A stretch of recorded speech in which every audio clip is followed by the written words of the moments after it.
শহীদ বুদ্ধিজীবী স্মৃতিসৌধে রাষ্ট্রপতি ও প্রধান উপদেষ্টার শ্রদ্ধা। জাতির শ্রেষ্ঠ সন্তানদের কৃতজ্ঞ চিত্তে স্মরণ করছে দেশবাসী। জরিপের অর্ধেক বাকি রেখে সুনামগঞ্জে কাল শুরু হচ্ছে বাঁধ নির্মাণ ও সংস্কার কাজ। ঝুঁকিতে বিস্তীর্ণ অঞ্চলের বোরো ধান।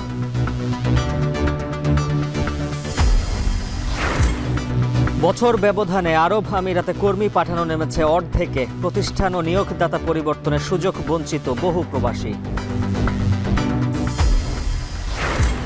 সারা দেশে জেঁকে বসেছে শীত। কুয়াশা মোড়ানো ভোরে খেজুরের রসে ভরে মন জমজমাট মৌসুমি বাণিজ্য।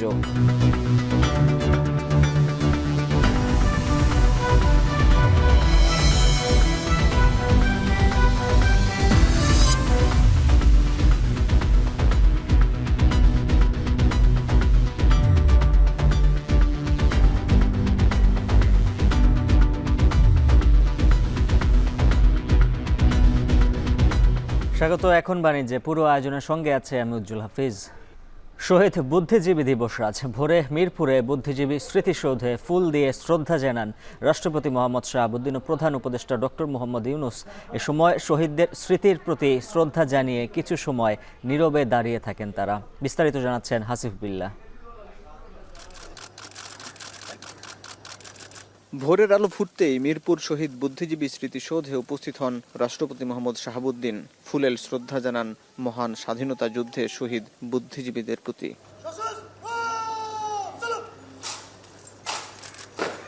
এর কিছুক্ষণ পর বুদ্ধিজীবী স্মৃতিসৌধে পৌঁছান অন্তর্বর্তী সরকারের প্রধান উপদেষ্টা ডক্টর মোহাম্মদ ইউনূস। জাতির শ্রেষ্ঠ সন্তানদের স্মৃতির প্রতি গভীর শ্রদ্ধায় নীরবে কিছুক্ষণ দাঁড়িয়ে থাকেন প্রধান উপদেষ্টা। এ সময় সশস্ত্র বাহিনীর একটি চৌকস দল রাষ্ট্রীয় সালাম জানায়। বিউগলে বেজে ওঠে সুর।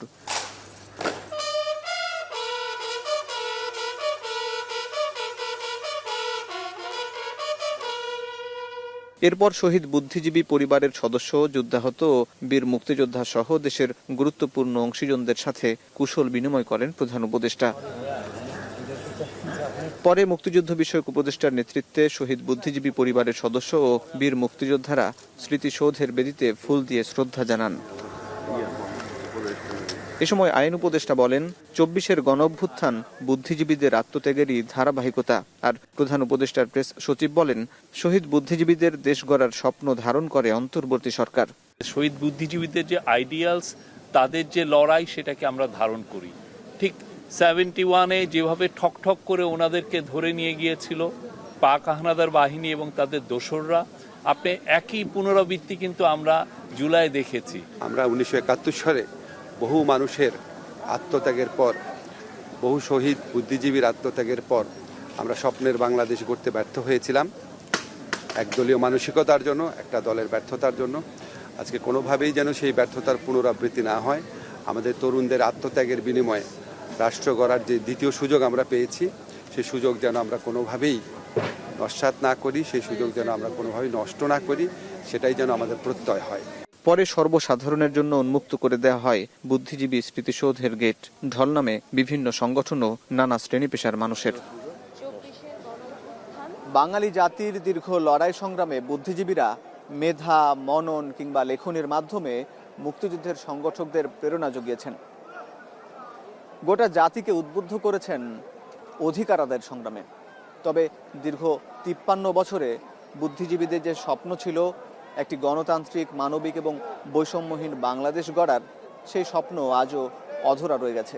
তবে 24-এর এই গণ অভ্যুত্থান 71-এর সেই শহীদদের স্বপ্ন পূরণের পথ তৈরি হয়েছে বলে মত বিশেষজ্ঞদের। মিরপুর শহীদ বুদ্ধিজীবী কবরস্থান থেকে হাসিফ বিল্লাহ, এখন ঢাকা।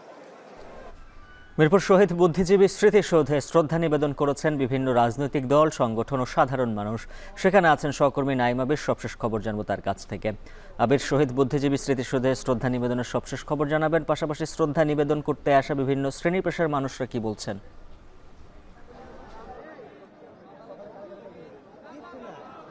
উজ্জ্বল, শহীদ বুদ্ধিজীবী স্মৃতিসৌধে এখন যে সময়টাতে আপনার সাথে আমি যুক্ত হয়েছি তার ঠিক কিছুক্ষণ আগে অর্থাৎ 9:30টার দিকে বিএনপির বিশাল একটি দল কিন্তু এখানে এসে শ্রদ্ধা নিবেদন করেছে এবং সেখানে ছিলেন বিএনপির কেন্দ্রীয় নেতারা। বিশেষ করে যদি আমি নাম বলতে চাই তাহলে মহাসচিব মির্জা ফখরুল ইসলাম আলমগীর, এছাড়াও রুহুল কবির রিজভী, শহীদউদ্দিন চৌধুরী, এনাদের মতো বড় বড় নেতারা। এই মুহূর্তে আমি যদি আপনাকে একটু দেখাতে চাই উজ্জ্বল ঠিক এখানে কি ঘটছে, তাহলে আপনাকে নিশ্চয়ই আপনি ক্যামেরা দেখতে পাচ্ছেন যে জাতীয় নাগরিক কমিটি তারা কিন্তু এই মুহূর্তে এসছে আসলে মূলত এই স্মৃতিসৌধে শ্রদ্ধা জানানোর জন্য, এবং এরপরে বিএনপি থেকে শুরু করে বিভিন্ন রাজনৈতিক দল এবং সামাজিক সংগঠন, সাংস্কৃতিক সংগঠন তারা কিন্তু এখানে শ্রদ্ধা নিবেদন করেছে। আমরা আসলে বেশ কিছু মানুষের সাথে এখানে কথা হয়েছে যারা সাধারণ মানুষ, সর্বস্তরের মানুষ, তারা কিন্তু এই বুদ্ধিজীবী দিবসের যে মর্যাদা এবং একই সাথে জুলাই পরবর্তী যে বিপ্লব, সেই বিপ্লব পরবর্তী প্রথমবারের মতো বুদ্ধিজীবী এই দিবস নতুন বাংলাদেশ, তারা বলছে যে ছাত্র জনতার যে আন্দোলন, ছাত্র জনতার যে অভ্যুত্থান, সেই অভ্যুত্থানে উদ্দীপ্ত হয়ে তারা কিন্তু নতুন করে দেশের যে সংস্কার কার্যক্রম চলছে এবং সামনের যে নির্বাচন, সেই আকাঙ্ক্ষাকে ধারণ করে কিন্তু সামনের বাংলাদেশকে তারা এগিয়ে নিয়ে যেতে চায়। এছাড়াও যদি আমি একটু বলতে চাই যে এই একেবারে বিজয়ের ঠিক আগ মুহূর্তে যে বিষাদের যে দিন, অর্থাৎ যখন 16 ডিসেম্বর একেবারে বাঙালির বা বাংলাদেশের বিজয় নিশ্চিত হয়ে গিয়েছিল, প্রায় নিশ্চিত হয়ে গিয়েছিল, ঠিক সেই মুহূর্তে যখন পাকিস্তান মনে করলো যে এই রকম একটা বিজয়ের কারণেই যদি বাংলাদেশ আসলে বাংলাদেশ নামক ভূখণ্ডটি জন্ম নেয়, সেক্ষেত্রে তারা আসলে এই সিদ্ধান্ত নিয়েছিল এবং সামরিক কোনো রকমের কোনো উস্কানি ছাড়াই কিন্তু তারা একেবারে এই হত্যাকাণ্ডটি চালিয়েছিল। এবং সেখানে ছিল চিকিৎসক থেকে শুরু করে বুদ্ধিজীবী, সাহিত্যিক, সাংবাদিক, চলচ্চিত্র নির্মাতা। এই যে জাতিকে মেধাশূন্য করে দেবার যে একটি ইচ্ছা তাদের ছিল, সেটি তারা আসলে সেই জন্য এই হত্যাকাণ্ডটি চালিয়েছিল। বিএনপির নেতারা আসলে এখানে বলেছিলেন যে জাতিকে মেধাশূন্য করবার চেষ্টা করা হয়েছে এই হত্যাকাণ্ডের মাধ্যমে, সেই জাতি কিন্তু আবার ঘুরে দাঁড়িয়েছে এবং বারংবার ঘুরে দাঁড়িয়েছে, এবং সেই বারংবার ঘুরে দাঁড়াবার ক্ষেত্রে নেতৃত্ব কিন্তু দিয়েছে ছাত্র জনতা। এবং আমরা যদি বলি যে বাংলাদেশে এই প্রায় 53-54 বছরের যে শাসনামল, সেই শাসনামলে যখন যে স্বৈরাচার আসলে দাঁড়িয়েছে তার বিরুদ্ধে কিন্তু ছাত্র জনতা আন্দোলন করেছে, এবং সেই শহীদ যে জাতির শ্রেষ্ঠ সন্তান তাদের কিন্তু এই মানে ত্যাগের কারণে উদ্দীপ্ত হয়ে, এবং তাই কিন্তু আজকের এই যারা এখানে শ্রদ্ধা জানাতে এসেছেন তারা বলছেন, এবং তারা বলছেন যে জুলাই পরবর্তী সময়ে প্রথমবারের মতো বুদ্ধিজীবী দিবস, এবং সেই যারা ত্যাগ করেছে 1,500-এর মতো শহীদ হয়েছে এবং আরও বেশি যারা বিভিন্ন রকমের আহত হয়েছে, তাদের যে ঋণ এবং তাদের যে আকাঙ্ক্ষা, সেই আকাঙ্ক্ষা নিয়ে সামনে এগিয়ে যেতে চায়। তো এই ছিল উজ্জ্বল আমার কাছে মিরপুরের যে স্মৃতিসৌধ, বুদ্ধিজীবী স্মৃতিসৌধ, এখান থেকে সবশেষ। নাইমা বীর জানাচ্ছিলেন মিরপুর থেকে বুদ্ধিজীবী দিবসে শহীদদের প্রতি শ্রদ্ধা নিবেদনের খবর। শহীদ বুদ্ধিজীবী দিবসে রায়েরবাজার বধ্যভূমি জাতীয় স্মৃতিসৌধে শ্রদ্ধা নিবেদন করছেন সর্বস্তরের মানুষ। সেখান থেকে জাতির শ্রেষ্ঠ সন্তানদের প্রতি শ্রদ্ধা জানানোর খবর জানাবেন সহকর্মী শাহাদাত, অব্র, তানজিলা খান মিম। যুক্ত হচ্ছি তাদের সঙ্গে। অব্র, স্মৃতিসৌধে সাধারণ মানুষের শ্রদ্ধা নিবেদনের খবর জানাবেন।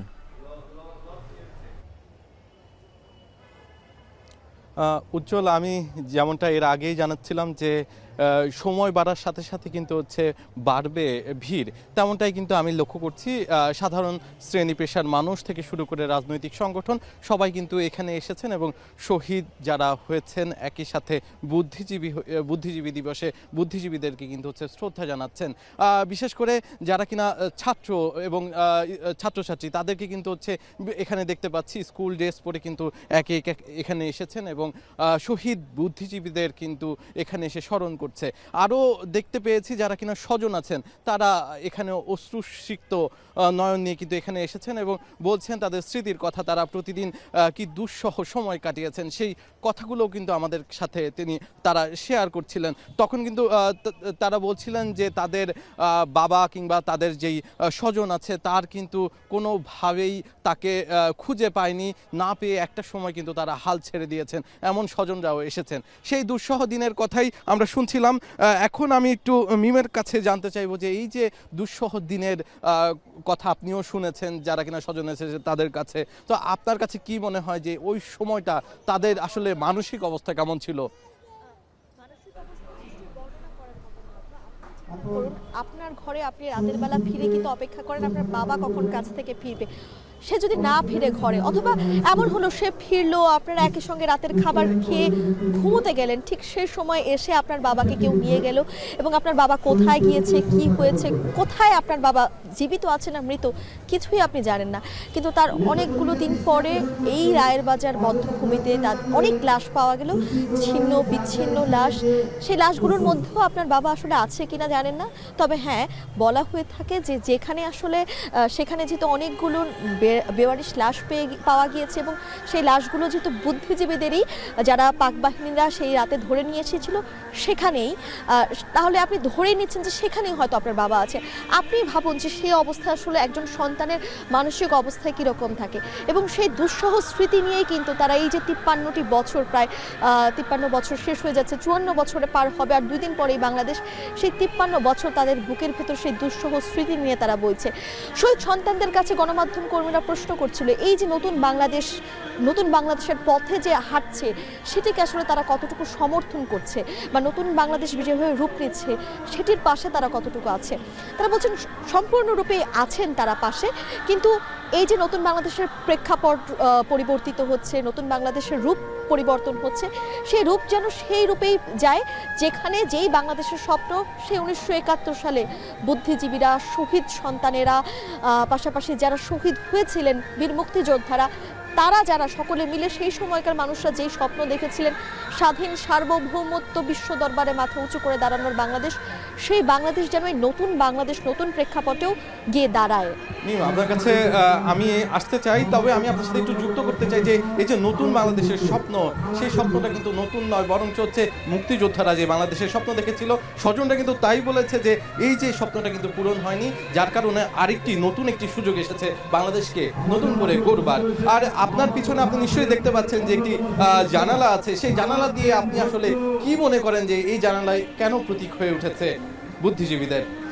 এই জানালা আমার কাছে কেন মনে হয় অভ্র, কারণ আমরা কিন্তু জানালার দিকে তাকিয়ে আসলে অপেক্ষা করি কখন প্রিয় মানুষটা বাড়ি ফিরবে বা কোন পথ দিয়ে ফিরবে, তাকে কি একটু দেখা যায় কিনা।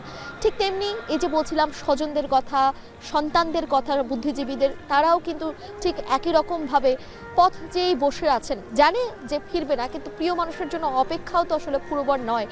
প্রতিদিন বাংলাদেশে যখন আসলে নতুন প্রেক্ষাপটে যেভাবে বাংলাদেশ রূপ নিচ্ছে, প্রতিদিনই কিন্তু তারা স্বপ্ন দেখছেন এবার হয়তো সব আসলে হানা বা সব যে ঘাতকদের যেই দানা, সব কিছুকে ছাপিয়ে গিয়ে কি আসলে বাংলাদেশ নতুনভাবে নতুন স্বপ্নে এগিয়ে মাথা উঁচু করে দাঁড়াবেন, সেই অপেক্ষায় কিন্তু তারা এখনও পর্যন্ত বীজ বুনে যাচ্ছেন, তারা দিন গুনছেন। এবং আরও একটি বিষয় আপনাকে বলি, এই যে শহীদ সন্তান যারা আসছেন, আমরা কিন্তু তাদের পাশাপাশি অনেক নতুন প্রজন্মকেও আমরা দেখছিলাম যে বিভিন্ন স্কুল কলেজের শিক্ষার্থীরা এবং মাদ্রাসার শিক্ষার্থীদের উপস্থিতি পর্যন্ত আমরা এবছর একদম চোখে পড়ার মতো দেখেছি। তারা আসছেন এবং তারা বলছেন যে এই যে বইয়ের পাতায় যে সকল বুদ্ধিজীবীদের কথা তারা এত দিন জেনে আসছিল, সেই জানার পাতায় কিন্তু এবার নতুন একটি পাতা যুক্ত হয়েছে। 2024-এর গণ অভ্যুত্থানে যে সকল ছাত্ররা প্রাণ দিয়েছেন তাদের কথা, তাদের যে গণকবর দেওয়া হয়েছে তাদেরকেও তারা শ্রদ্ধা জানাচ্ছেন একই সঙ্গে। কারণ এই যে বলছিলাম নতুন বাংলাদেশের রূপরেখা পরিবর্তন হয়েছে, স্বাধীন বাংলাদেশ আবারও মাথা উঁচু করে দাঁড়াতে পারছে, সেটি কিন্তু আসলে তাদের বদৌলতি। তাই তাদেরকেও আজকের দিনে আরও একবার স্মরণ করা।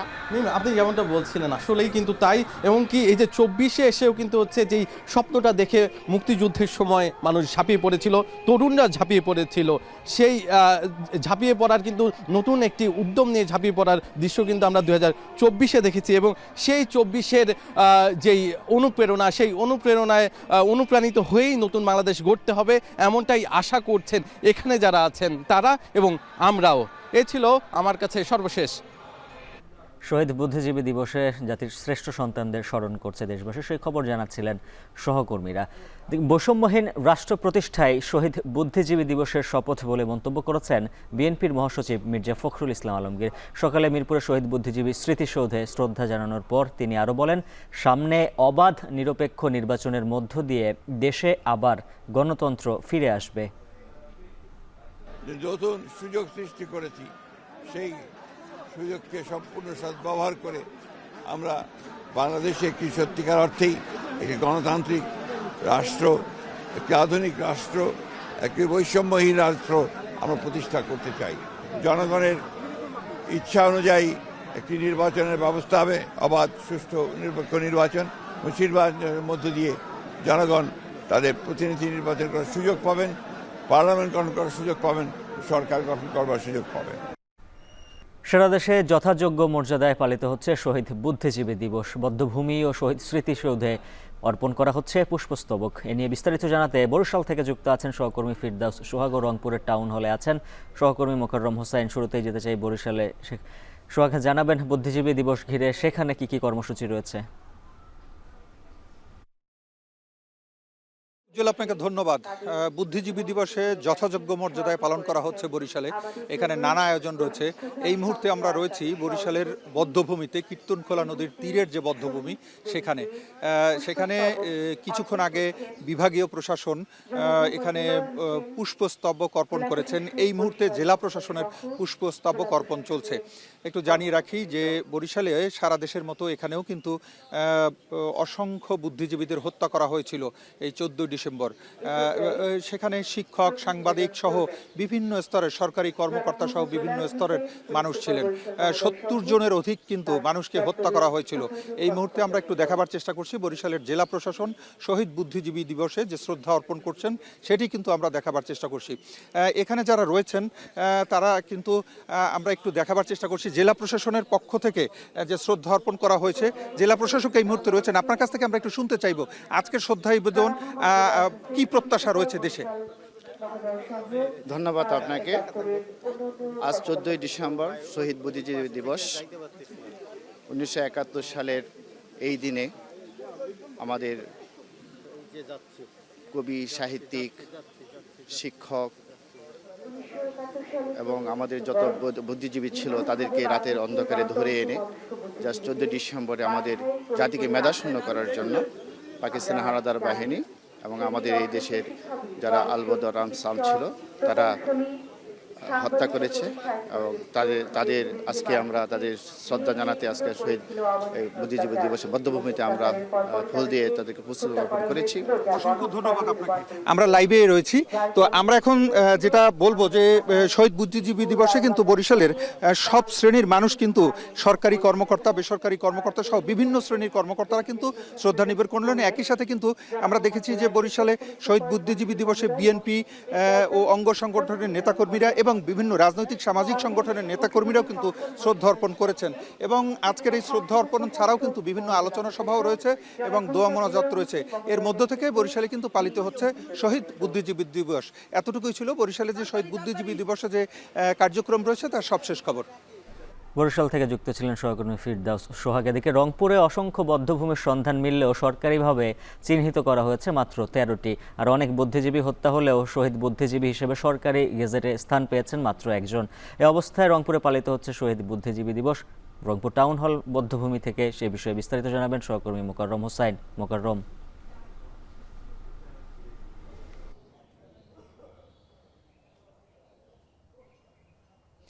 উজ্জ্বল, 1971-এ একটি সদ্য স্বাধীন দেশের যখন দেশ স্বাধীনের একদম দ্বার প্রান্তে তখন কিন্তু পাক হানাদার বাহিনী দেশকে মেধাশূন্য করবার জন্য যে হত্যাযজ্ঞ চালিয়েছিল তার নমুনা হিসেবেই রংপুরের বিভিন্ন জায়গায় বধ্যভূমি আছে। যেটি বলছিলেন যে রংপুরে সরকারিভাবে 13টি বধ্যভূমি চিহ্নিত করা হয়েছে। যে বধ্যভূমিগুলো কিন্তু একেবারে অরক্ষিত অবস্থায় ময়লা আবর্জনার স্তূপে পরিণত হয়েছে। সেই এমন বাস্তবতায় কিন্তু প্রত্যেক বছর শুধুমাত্র শহীদ বুদ্ধিজীবী দিবসের যে ফুল দেবার যে কার্যক্রম, সেই ফুল দেবার কার্যক্রমের মধ্য দিয়ে এই দিবসটি আসলে পালন করবার চেষ্টা করা হয়। কিন্তু রংপুরের যারা মুক্তিযুদ্ধের সংগঠক রয়েছেন, যারা মুক্তিযুদ্ধ নিয়ে কাজ করেন, তাদের কিন্তু একটি হতাশার জায়গাও রয়েছে। তারা বলছেন যে রংপুরে অসংখ্য বুদ্ধিজীবীকে হত্যা করা হলে কেবলমাত্র একজন বুদ্ধিজীবীকে সরকারি গেজেটে নথিভুক্ত করা হয়েছে। তিনি হলেন সেই সময়ের বিশিষ্ট কর আইনজীবী, যাকে মানুষ মূলত জর্জ মিয়া নামে চেনেন। তিনি একমাত্র গেজেটভুক্ত হয়েছেন। এছাড়া কারবাকিল কলেজের 4 জন শিক্ষককে কিন্তু একই দিনে রংপুর নগরের নিকটবর্তী দমদমার যে বধ্যভূমি রয়েছে সেখানে হত্যা করা হয়। কালাচাঁদ রায়, চিত্তরঞ্জন রায় সহ শিক্ষকদের সেখানে নির্মমভাবে হত্যা করা হয়। তাদেরও আসলে গেজেট কিন্তু করা হয়নি, কেবলমাত্র শহীদ মুক্তিযোদ্ধা হিসেবেই তাদেরকে চিহ্নিত করা হয়েছে।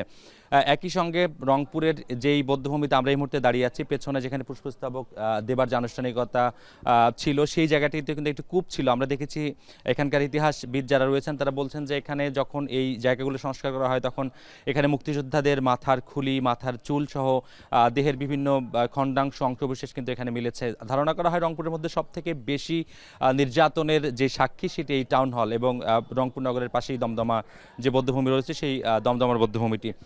দমদমার বধ্যভূমিটি বেগম রোকেয়া বিশ্ববিদ্যালয়কে সংরক্ষণের দায়িত্ব দেওয়া হলেও সেটি কিন্তু কেবলমাত্র সাইনবোর্ড সর্বোচ্চ হিসেবেই তারা সেখানকার তদারকি করছে।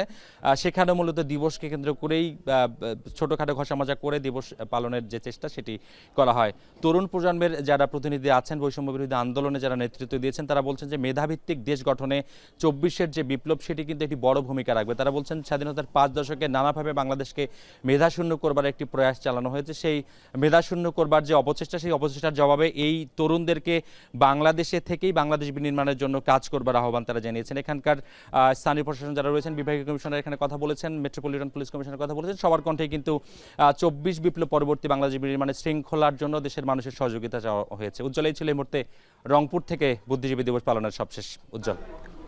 মোকাররম হোসেন যুক্ত ছিলেন রংপুর থেকে। বন্যার পানি নামতে দেরি করায় সুনামগঞ্জ হাওরের বাঁধ নির্মাণ কাজের জরিপ শুরু হয়েছে দেরিতে। নভেম্বরের মধ্যে জরিপের কাজ শেষ হওয়ার কথা থাকলেও এখন পর্যন্ত হয়েছে অর্ধেকেরও কম। এ অবস্থাতেই 15 ডিসেম্বর শুরু হচ্ছে বাঁধ নির্মাণ ও সংস্কার কাজ।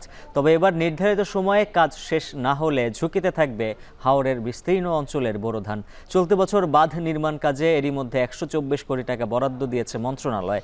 জরিপ শেষ হলে যা আরও বাড়বে। সুনামগঞ্জ থেকে লিপসন আহমেদের তথ্য ছবিতে থাকছে বিস্তারিত। ভাটির জেলা হিসেবে পরিচিত সুনামগঞ্জের প্রান্তিক পর্যায়ের কৃষকদের ভাগ্য নির্ধারণ করে হাওরের বোরো ধানের উপর। কিন্তু 2017 সালে আগাম বন্যায় এই অঞ্চলের শতভাগ ফসল হানিতে বিপাকে পড়েন জেলার কৃষকরা। সাথে প্রভাব পড়ে জেলা পর্যায়ের অর্থনীতিতে।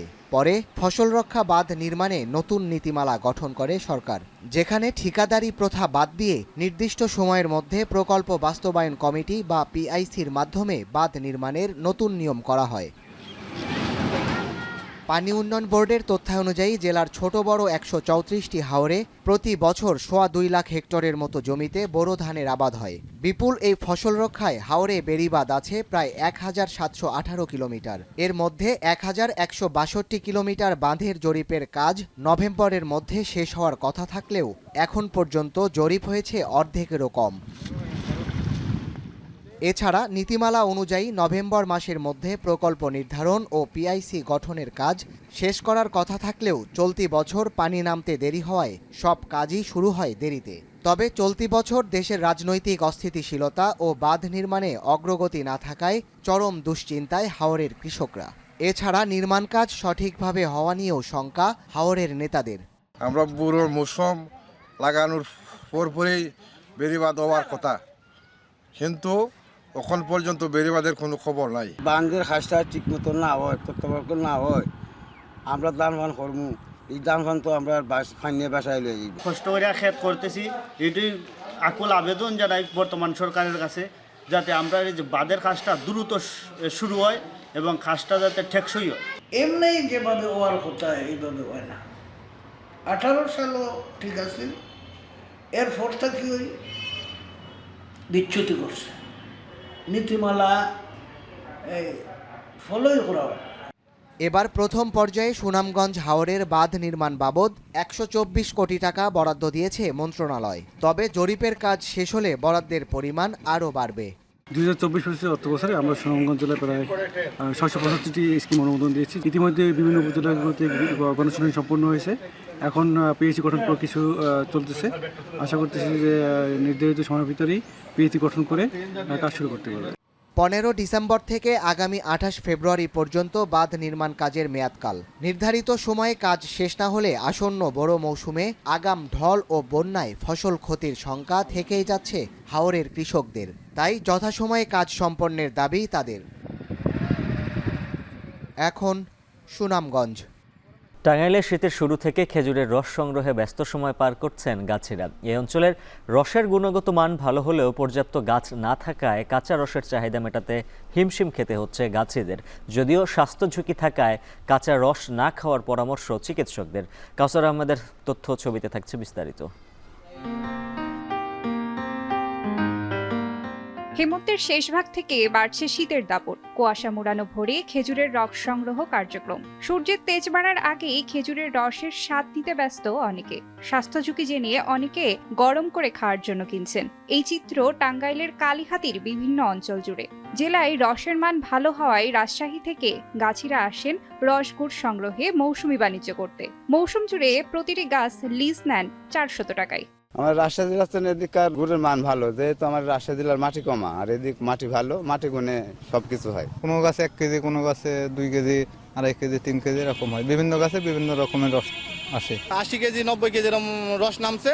এটা থেকে আপনার গুড় নামে আপনার 12 কেজি 15 কেজি গুড় নামে। খেজুরের গুড় আমরা চিনির বিকল্প হিসাবে ব্যবহার করতে পারি। সঠিক প্রণোদনা পেলে টাঙ্গাইলের গুড় এবং টাঙ্গাইলের খেজুরের রস যেটা, এটা স্বীকৃতিও পেতে পারে। কাঁচা রসে নিপা ভাইরাসের সংক্রমণের সংখ্যায় সাধারণ মানুষকে বিরত থাকার আহ্বান চিকিৎসকদের। নিপা ভাইরাসের ফ্যাটালিটি খুব খারাপ।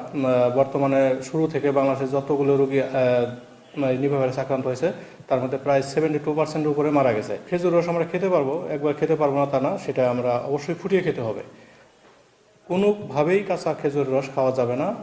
জেলায় উৎপাদিত খেজুরের গুড়ের ব্যাপক অর্থনৈতিক সম্ভাবনা থাকায় গাছের সংখ্যা বাড়াতে কাজ করছে কৃষি বিভাগ। প্রচুর পরিমাণে খেজুরের চারা রোপণের কর্মসূচি আমরা প্রতি বছরই পালন করে থাকি, যাতে করে ভবিষ্যৎ প্রজন্ম যাতে খেজুরের রস এবং খেজুরের গুড় তারা সবাই এটা পায় এবং এটার থেকে বঞ্চিত না হয়। কৃষি বিভাগ ও উদ্যোক্তাদের সহযোগিতায় খেজুরের রস ও গুড় টাঙ্গাইলের অর্থনীতিতে গুরুত্বপূর্ণ অবদান রাখবে, এমনটি প্রত্যাশা সংশ্লিষ্টদের। এখন টাঙ্গাইল। সাভারের গোলাপ গ্রামে জমি পরিচর্যায় ব্যস্ত সময় পার করছেন ফুল চাষিরা। বছর জুড়ে চাহিদা থাকলেও বিজয় দিবস ও বিভিন্ন দিবসকে কেন্দ্র করে ফুল বিক্রি বেড়ে যায় কয়েক গুণ। গেল বছর আবাদ কিছুটা কম হলেও এবার ফলন ভালো হওয়ায় ভালো বিক্রির আশা করছেন কৃষকরা। হুমায়ুন কবিরের প্রতিবেদন। ফুলের বাগান পরিচর্যায় দিনরাত ব্যস্ত সময় পার করছেন সাভারের বিরুলিয়ার গোলাপ গ্রামের ফুল চাষিরা। 16 ডিসেম্বর বিজয় দিবস, ইংরেজি নববর্ষ, ভালোবাসা দিবস ও 21শে ফেব্রুয়ারি সহ বিভিন্ন দিবসগুলোকে কেন্দ্র করে ফুলের চাহিদা বেড়ে যায় কয়েক গুণ। প্রতি বছরের মতো এবারও তাই বাড়তি লাভের আশায় বিজয় দিবসকে কেন্দ্র করে ফুলের বাগান পরিচর্যা করছেন চাষিরা। গত বছর রোগবালাইয়ের কারণে ফলন কিছুটা কম হলেও এবার ফলন হয়েছে বেশ। কৃষকদের প্রত্যাশা আবহাওয়া ভালো থাকায় ফলন আরও বাড়বে। এর মধ্যে ফুলের বাগানে ভিড় করছেন দর্শনার্থী ও ঢাকাসহ আশপাশের বাজারের ফুল ব্যবসায়ীরা। সবার কাছ থেকে শুনে আমি ফার্স্ট টাইম আসছি, এসে অনেক ভালো লাগতেছে প্লেসটা। দারুণ জায়গা, আসলে মনোমুগ্ধকর। গাজীপুর থেকে এসেছি ফুল নেওয়ার জন্য এখানে। এই জায়গার ফুলের মান খুব ভালো, দামও একটু কম পাওয়া যায়। রোগবালাইয়ের কম আক্রমণ ও ভালো ফলন হওয়ায় এ মৌসুমে ভালো বিক্রির আশা করছেন ফুল চাষিরা। 16 ডিসেম্বর উপলক্ষে ফুলের অনেক চাহিদা আছে। এবার তো ফুলের গ্লেজ ভালো হইতেছে, সব মিলায় আমাদের বেচা কিনা অনেকটাই ভালো। বিরুলিয়ার গোলাপ গ্রামে এবছর 250 হেক্টর জমিতে গোলাপের চাষ হয়েছে। ফুলের ফলন বৃদ্ধি ও রোগবালাই মুক্ত রাখতে নিয়মিত পরামর্শ দিচ্ছে কৃষি অধিদপ্তর। যেগুলো করলে তারা হচ্ছে যে সতর্ক থাকবে বা হচ্ছে যে গোলাপ ফুল চাষ আরও বেগবান হবে, তার জন্য কৃষি সম্প্রসারণ অধিদপ্তর তাদেরকে পরামর্শ দিয়ে আসছে। দেশের ফুলের বাজারের অন্যতম বৃহৎ সরবরাহকারী বিরুলিয়ার গোলাপ গ্রাম। তবে এ গ্রামে সাম্প্রতিককালে কমে এসেছে ফুলের আবাদ। এ খাতের উৎপাদন বৃদ্ধিতে সরকারি ও বেসরকারি সহায়তার আহ্বান জানান সংশ্লিষ্টরা। হুমায়ুন কবির, এখন সাভার। জানাজা ও সর্বস্তরের মানুষের শ্রদ্ধা নিবেদনের জন্য প্রয়াত কবি হেলাল হাফিজের মরদেহ নেওয়া হয়েছে বাংলা একাডেমিতে। সেখানে আছেন সহকর্মী রাব্বি হোসেন, সরাসরি যুক্তি হচ্ছে তার সঙ্গে। রাব্বি, জানাবেন শ্রদ্ধা নিবেদনের জন্য মরদেহ কতক্ষণ বাংলা একাডেমিতে রাখা হবে?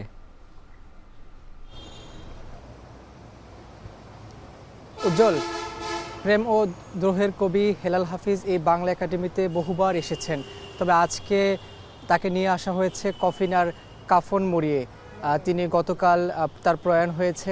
এখন তার যে মরদেহ সেটি বাংলা একাডেমিতে এনে সেই বাংলা একাডেমি প্রাঙ্গণেই রাখা হয়েছে এবং তার এই মরদেহের সঙ্গে তার স্বজনরা রয়েছেন, তার ভক্ত অনুরাগীরা রয়েছেন। কিছুক্ষণ মধ্যে অর্থাৎ 11টা নাগাদ তার এই জানাজা অনুষ্ঠিত হবে। তার জানাজার যে প্রক্রিয়া সেটি এখন আনুষ্ঠানিকভাবে সম্পূর্ণ করা হচ্ছে। এখানে লাশবাহী যে ফ্রিজিং গাড়িটি রয়েছে সেটিতেই কবির মরদেহ রয়েছে এবং পাশেই তার স্বজনরা রয়েছেন। ধীরে ধীরে তার ভক্ত অনুরাগী বিশিষ্টজনরা আসছেন, এখানে এসে তার জানাজায় অংশ নেবেন এবং সর্বস্তরের মানুষের শ্রদ্ধা নিবেদন করা হবে এবং তাকে তারপরে এখান থেকে তার এই মরদেহ নিয়ে যাওয়া হবে জাতীয় প্রেস ক্লাবে, সেখানেও আরেকটি জানাজা অনুষ্ঠিত হবে। আমি যদি একটা বলে রাখি যে এই কবি হেলাল হাফিজ তিনি তার কবিতার যেই সমগ্র ছিল বা তিনি কবিতার সঙ্গে যে বসবাস করতেন সেখানে প্রেম ছিল, দ্রোহ ছিল, বিরহ ছিল, সব কিছু নিয়ে তার এই কবিতার সেই জগৎ সেটি আসলে ছিল। এবং পাশাপাশি এখানে আমরা এখানে দেখছি যে গতকাল তিনি তার প্রয়াণ হয়েছে, তিনি এবং বন্ধু মেডিকেল হাসপাতালে তিনি মৃত্যুবরণ করেছেন এবং তিনি অসুস্থ হয়ে তার যেই হোস্টেল সেখানেই তিনি আসলে ওয়াশরুমে পড়ে গিয়ে তিনি আহত হন। তারপর রক্তক্ষরণ হওয়ার পরে তাকে হাসপাতালে নিয়ে তিনি মারা যান। এরপরে তার যেই ভক্ত যারা রয়েছেন, অনুসারী যারা রয়েছেন, তাদের মনে বিরহের সঞ্চার হয়, কারণ তিনি দীর্ঘদিন ধরে আসলে কবিতার জন্য কবিতা লিখে পাঠকদের হৃদয়ে তিনি জায়গা করে নিয়েছিলেন। পাশাপাশি তাকে বলা হয় যে তিনি যে কবিতা লিখেছেন তার যে উক্তিগুলো রয়েছে যে এখন যৌবন যার মিছিলে যাওয়ার তার শ্রেষ্ঠ সময়, এরকম বিভিন্ন উক্তির মাধ্যমে তিনি তরুণদের মনে জায়গা করে নিয়েছেন, সংগ্রামী মানুষের মনে জায়গা করে নিয়েছেন। এবং আজকে যখন তাকে তার মরদেহ ফ্রিজিং গাড়ি করে নিয়ে আসা হয়েছে, এখানে এসে তার সঙ্গে তার স্বজনরা এসেছেন, তার পরিবারের সদস্যরা এসেছেন এবং ভক্ত অনুরাগীরা তারা আসা শুরু করেছেন। 11টার পর তার জানাজা অনুষ্ঠিত হবে, পরবর্তীতে তাকে প্রেস ক্লাবে নিয়ে তার আরেকটি জানাজা অনুষ্ঠিত হওয়ার পরে তাকে বুদ্ধিজীবী কবরস্থানে দাফন করা হবে। এই ছিল আমার কাছে এখন পর্যন্ত সবশেষ খবর। উজ্জ্বল। শ্রদ্ধা নিবেদনের জন্য কবি হেলাল হাফিজের মরদেহ রাখা হচ্ছে বাংলা একাডেমিতে, সেখান থেকে সবশেষ জানাচ্ছিলেন সহকর্মী রাব্বি হোসেন। দীর্ঘদিন ধরে বাংলাদেশিদের জন্য প্রায় সব ধরনের ভিসা প্রদান বন্ধ রেখেছে সংযুক্ত আরব আমিরাত। এতে করে মধ্যপ্রাচ্যের বড় এই শ্রমবাজারে দিন দিন কমছে কর্মী প্রেরণ। অন্যদিকে দেশটিতে থাকা প্রবাসীরা প্রতিষ্ঠান ও নিয়োগদাতা পরিবর্তনের সুযোগ থেকে বঞ্চিত হওয়ায় বিপাকে পড়েছেন। তবে বাংলাদেশ মিশন বলছে সমস্যা নিরসনে কূটনৈতিক পর্যায়ে প্রচেষ্টা অব্যাহত রেখেছেন তারা। সংযুক্ত আরব আমিরাত থেকে আরও জানাচ্ছেন কামরুল হাসান জনি। ভ্রমণ কিংবা চাকরির ক্ষেত্রে অনেকের পছন্দের তালিকায় শীর্ষে থাকে সংযুক্ত আরব আমিরাত, কিন্তু বেশ কিছুদিন ধরে দেশটিতে বাংলাদেশিদের জন্য প্রায় সব ধরনের ভিসা বন্ধ রয়েছে। এতে করে ভ্রমণে আগ্রহীরা যেমন হতাশ হচ্ছেন, তেমনি পিছিয়ে পড়ছেন কর্মসংস্থান প্রত্যাশীরাও। বর্তমানে শুধুমাত্র আমিরাত ঘোষিত চলমান সাধারণ ক্ষমার আওতায় থাকা প্রবাসী ও দুবাইয়ে শিক্ষাগত সনদধারী চাকরি প্রত্যাশীদের ভিসা দেওয়া হচ্ছে। সংযুক্ত আরব আমিরাতে বাংলাদেশি নাগরিকদের জন্য আউটসাইড কান্ট্রির সব ধরনের ভিসাই প্রায় বন্ধ বলা যায়। জনশক্তি কর্মসংস্থান ও প্রশিক্ষণ ব্যুরোর তথ্য বলছে, বছর ব্যবধানে বহির্বিশ্বে বাংলাদেশি কর্মী প্রেরণ কমেছে প্রায় 4 লাখ। চলতি বছর নভেম্বর পর্যন্ত বিদেশে পাড়ি দিয়েছেন 9 লাখের মতো কর্মী। 2023 সালে বিএমইটি থেকে বহির্গমন ছাড়পত্র নিয়ে সংযুক্ত আরব আমিরাতে গেছেন প্রায় 99,000 বাংলাদেশি। চলতি বছর এই সংখ্যা নেমে এসেছে অর্ধেকে। ভিসা সংকটের পাশাপাশি দীর্ঘদিন আমিরাতে থাকা প্রবাসীরা নিয়োগদাতা পরিবর্তন নিয়ে ভুগছেন জটিলতায়। ইউই গভর্নমেন্টের সাথে একটা আলাপ আলোচনা করে আমাদের ভিসার এমপ্লয় ভিসাটা যেন অতি শীঘ্রই চালু করার ব্যবস্থা করা হোক। বারবার বাংলাদেশিদের ভিসা জটিলতার বিষয়টিতে অপরাধমূলক কর্মকাণ্ডের সঙ্গে সংশ্লিষ্টতা, প্রশিক্ষণ না থাকা ও দক্ষ শ্রমিকের অভাবকে দায়ী করছেন প্রবাসীরা। আমাদের পররাষ্ট্র মন্ত্রণালয় এবং আমাদের আবুধাবিস্থ যে আমাদের দূতাবাস আছে, তারা সংযুক্ত আরব আমিরাতের কেন্দ্রীয় সরকারের সাথে যোগাযোগ রাখছে এবং আমাদের এই সমস্যাগুলো তুলে সেগুলো যাতে দ্রুত সমাধান করা যায় সেই বিষয়ে তাদেরকে অনুরোধ করছে। আমিরাতে ভিসা সমস্যা নিরসনের পাশাপাশি দেশটিতে কর্মস্থল পরিবর্তনের সুবিধা চালু করতে কূটনৈতিক পর্যায়ে জোর আলোচনার তাগিদ দিচ্ছেন প্রবাসীরা। কামরুল হাসান জনি, এখন সংযুক্ত আরব আমিরাত। দেশের রাজনৈতিক পট পরিবর্তনের পর শুটিং ফেডারেশনে চলছে অচলাবস্থা। ছুটিতে আছেন খেলোয়াড়রা, অথচ দরজায় করা নাড়ছে এশিয়ান কাপ শুটিং টুর্নামেন্ট। এখনও ঘোষণা হয়নি নতুন কমিটি। সব মিলিয়ে পরিকল্পনাহীনতায় বেড়াজালে বন্দী শুটিং ফেডারেশন। আরও জানাচ্ছেন আরিফুল ইসলাম সাহাব। শুটিং ফেডারেশনের ভবিষ্যৎ ঝাপসা নাকি স্বচ্ছ, সুদূর আগামীর কথা আপাতত তোলা থাক, কিন্তু কার্যকর কমিটির অবর্তমানে বর্তমানটাও যে দোদুল্যমান। গ্রাউন্ড আছে, শুটার নেই। দরজায় করা নাড়ছে এশিয়ান কাপ শুটিং, অথচ অংশগ্রহণের নিশ্চয়তা নেই। ব্যাংককে আপনার ফেব্রুয়ারি মাসে ফার্স্ট উইক থেকে খেলা শুরু হবে এশিয়া কাপ এশিয়ান চ্যাম্পিয়নশিপে। আমাদের এর আগের বারও আমাদের টিম ব্রোঞ্জ আছে, তো সেই মেয়েদের টিমে ইউথ টিমে ব্রোঞ্জ এবারও আমাদের পাওয়ার মতো আমাদের ক্যাপাসিটি আছে এবং আমি সম্ভাবনা দেখছি। পরিকল্পনাহীনতা আর যথাযথ ব্যবস্থা গ্রহণের অভাবে উজ্জ্বল সম্ভাবনা থাকার পরেও প্রত্যাশিত অগ্রগতি হয়নি শুটিংয়ে। বৈশ্বিক প্রতিযোগিতাতেও যার প্রভাব বিদ্যমান। বেশিরভাগ প্রতিযোগিতায় 2/3 রাউন্ডে পদকের লড়াইয়ে থাকলেও শেষে এসে খেই হারিয়ে ফেলেন দেশের শুটাররা। এশিয়ান গেমসে আমাদের মেয়েদের টিম চায়না, ইন্ডিয়া এবং ইরান এদের সবার থেকে তারা মানে ফার্স্ট 30 শটস পর্যন্ত তারা নাম্বার 1-এ ছিল। আমার হাত পা কাঁপছিল ভয়ে যে আমরা কি গোল পেয়ে যাবো নাকি, বাট গিয়ে আমরা 8th হয়ে গেলাম। বর্তমানে ভারতে শুটিং ফেডারেশনের বাৎসরিক বাজেট হয় 100 কোটি টাকা। বাংলাদেশে সেখানে কোটির অঙ্কটাও স্পর্শ করে না। যদিও দুই দেশের বাস্তবতা ভিন্ন, তবুও নতুন ক্রীড়া উপদেষ্টা আসায় নতুনভাবে ঘুরে দাঁড়ানোর প্রত্যাশা ফেডারেশনের। উনি যেহেতু ইয়াং ব্লাড এবং ইয়াং একটা আধুনিক যুগের ছেলে এবং উনি অ্যাডভাইজার হচ্ছেন এটা, সো উনি এখানে এসে এই জায়গাটাকে দেখলে উনি প্র্যাকটিক্যালি যদি কখনো দেখেন এবং জিনিসটা বুঝেন, তাহলে আমার মনে হয় উনি এটাকে ধরতে পারবেন। অবশ্য শুধু টাকা খরচ করলেই পদক মিলবে এমন নিশ্চয়তার সূত্র নেই। খেলোয়াড়দের মধ্যেও থাকতে হবে পদক জয়ের ক্ষুধা। তবে সবার আগে দরকার পদক জয়ের প্রস্তুতির জন্য শক্ত একটা মঞ্চ। আগের সভাপতিকে অব্যাহতি দেওয়ার পর কার্যকরী কমিটির অভাবে বাংলাদেশ শুটিং ফেডারেশনের কার্যক্রম বেশ কিছুদিন যাবতই বেশ স্থবির হয়ে পড়েছে।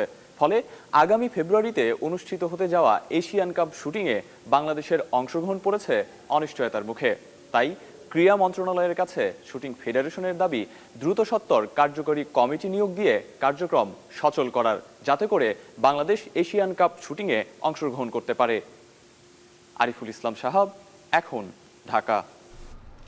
এখন বাণিজ্য শেষ করার আগে শিরোনামগুলো জানিয়ে দিচ্ছে আরও একবার।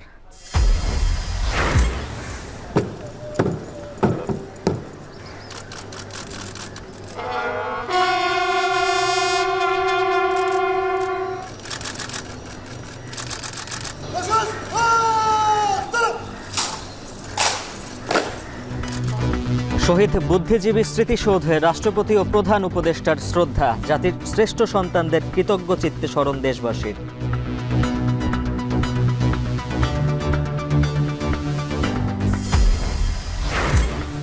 জরিপের অর্ধেক বাকি রেখে সুনামগঞ্জে কাল শুরু হচ্ছে বাঁধ নির্মাণ ও সংস্কার কাজ, ঝুঁকিতে বিস্তীর্ণ অঞ্চলের বোরো ধান।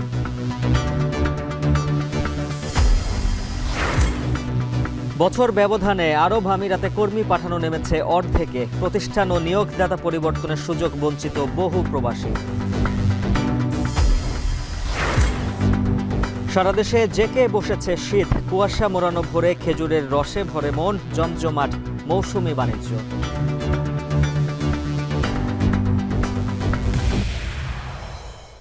এই ছিল এখন বাণিজ্যের আয়োজন। এখন টেলিভিশন ওয়েবসাইটে দেখতে ভিজিট করুন www.ekon.tv। এছাড়া ফেসবুকে দেখুন facebook.com/tv.ekon, আর ইউটিউবে দেখতে সরাসরি ভিজিট করুন youtube.com/c/ekontv।